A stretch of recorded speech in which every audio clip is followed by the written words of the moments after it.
ইনকিলাব মঞ্চের পক্ষ থেকে 7 দফা দাবি ঘোষণা করছি।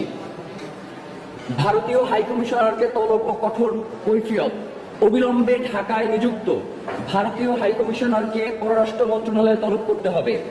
ভারতে রাষ্ট্রীয় মদদে মুসলিম নিধন, মসজিদ ভাঙচুর এবং শুভেন্দু অধিকারীর মতো উগ্র ব্যক্তিদের উস্কানিমূলক ও সাম্প্রদায়িক বক্তব্যের কড়া প্রতিবাদ জানাতে হবে এবং এর আনুষ্ঠানিক কৈফিয়ত আদায় করতে হবে।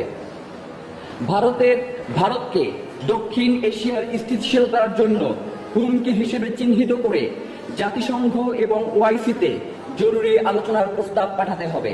ভারতের অভ্যন্তরে মুসলিম জেনোসাইড রুখতে সেখানে আন্তর্জাতিক পর্যবেক্ষক দল পাঠানোর জন্য সরকারকে কূটনৈতিক তৎপরতা বাড়াতে হবে।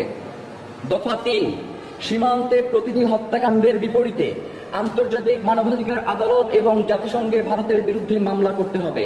বিএসএফকে একটি খুনি বাহিনী হিসেবে আন্তর্জাতিকভাবে চিহ্নিত করে তাদের উপর অর্থনৈতিক ও কূটনৈতিক নিষেধাজ্ঞা আরোপের দাবি তুলতে হবে।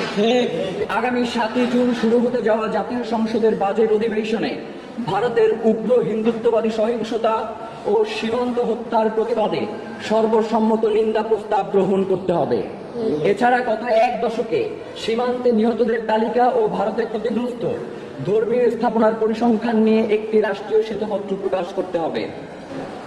ভারত যতক্ষণ পর্যন্ত সীমান্তে হত্যা শূন্যে না আনবে এবং মুসলিমদের জানমালের নিরাপত্তা নিশ্চিত না করবে, ততক্ষণ পর্যন্ত আদানি চুক্তি সহ ভারতকে দেওয়া সকল একতরফা সুবিধা, রেল ট্রানজিট করিডোর ও বন্দর ব্যবহার স্থগিত করতে হবে।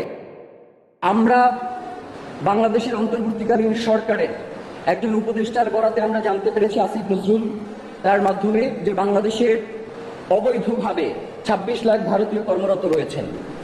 বাংলাদেশে থাকা অবৈধ 26 লাখ ভারতীয় নাগরিককে বহিষ্কার করতে হবে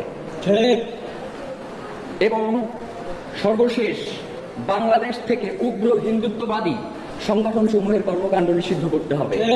আমরা ইনকিলাব মঞ্চের পক্ষ থেকে আপনাদেরকে বিনীতভাবে জানাতে চাই, এই 7 দফা দাবি অতি দ্রুত বাস্তবায়ন করতে হবে।